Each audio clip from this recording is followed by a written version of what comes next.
শ্রীমঙ্গলের সবথেকে বড় পূজা প্যান্ডেল শাপলাবাগের পূজা প্যান্ডেলের। সো আজকের এই ভিডিওতে আমি শাপলাবাগের পূজা প্যান্ডেল আপনাদেরকে দেখাবো। অ্যান্ড আপনারা যেমনটা দেখতে পাচ্ছেন যে এই পাশে এত সুন্দর করে এত সুন্দর করে শাপলাবাগের গিয়ে পূজা মণ্ডপটা বানানো হয়েছে, মানে আপনারা দেখতেই থাকবেন।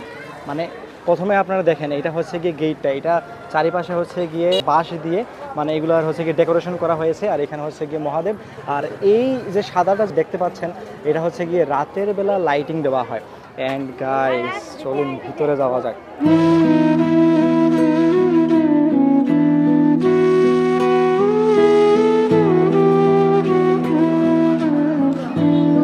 এখানের আপনারা লাইটিংগুলো দেখেন গাইস।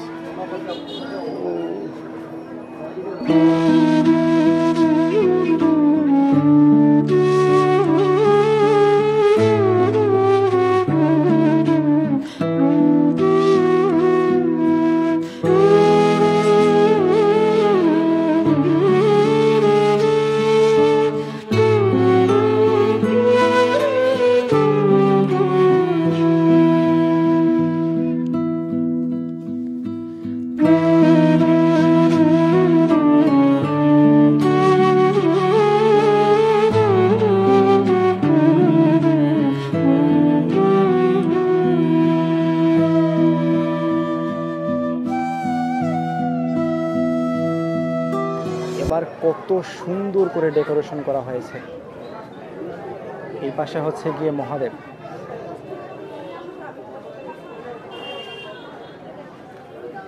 পরে আমরা ওই পাশে দেখতে পাচ্ছি যে ওই পাশে গিয়ে ছোট ছোট লাকড়িকে গিয়ে সুতার মধ্যে বেঁধে টাঙানো হয়েছে। অ্যান্ড আমরা এই পাশে দেখতে পাচ্ছি যে অনেক সুন্দর, মানে এইবার যে ডেকোরেশনগুলো যে করা হয়েছে শাপলাবাগে, মানে এইগুলো আপনারা দেখে শেষ করতে পারবেন না।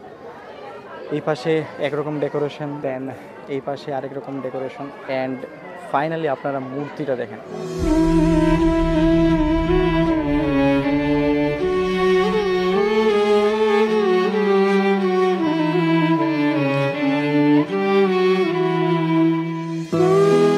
মূর্তির আপনারা মুখটা দেখেন, কত মিষ্টি লাগতেছে মুখটা। আর আপনারা এবার যে শাড়ি যে মা দুর্গাকে যে পরানো হয়েছে, কত সুন্দর শাড়িটা। তারপরে আপনারা ডেকোরেশন দেখেন এবং মূর্তির পিছনে যে লাইটিংটা যে করা হয়েছে ওইটা আপনারা একবার দেখেন। আর এখানের মধ্যে এই যে অসুরটাকে দেখেন, অসুরটার পেট থেকে রক্ত বের হচ্ছে আপনারা যেমনটা দেখতে পাচ্ছেন। অ্যান্ড আমরা এই পাশে দেখতে পাচ্ছি যে ছোটো ছোটো হাঁড়িগুলো এখানে সুতা দিয়ে টাঙানো রয়েছে এবং মাঝখানে লাইট। বিশেষ করে এই মণ্ডপটা আরও বেশি ফুটে উঠবে রাতের বেলায়। আমার পিছনের যে গণেশের যে ছবিটা যে দেখতে পাচ্ছেন, এইটা কত সুন্দর লাগতেছে আপনারা একবার দেখেন। এত সুন্দর করে এইটা লাইটিং করা হয়েছে। এগুলা গিয়ে বাঁশ দিয়ে ডেকোরেশন করা, অ্যান্ড এখানে গিয়ে তুলা দেওয়া, আর দেন এখানে গিয়ে কক্সিট দিয়ে মূর্তিটা বানানো। অ্যান্ড ওই পাশে গিয়ে মহাদেবের।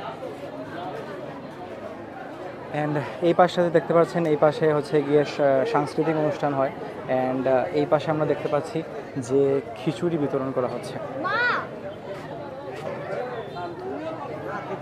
আর আজকে যেহেতু গিয়ে সপ্তমীর দিনের জন্য ভিড় একটু কম, বাট আপনারা অন্যান্য দিনে যদি এখানে আসেন প্রচুর ভিড় থাকবে।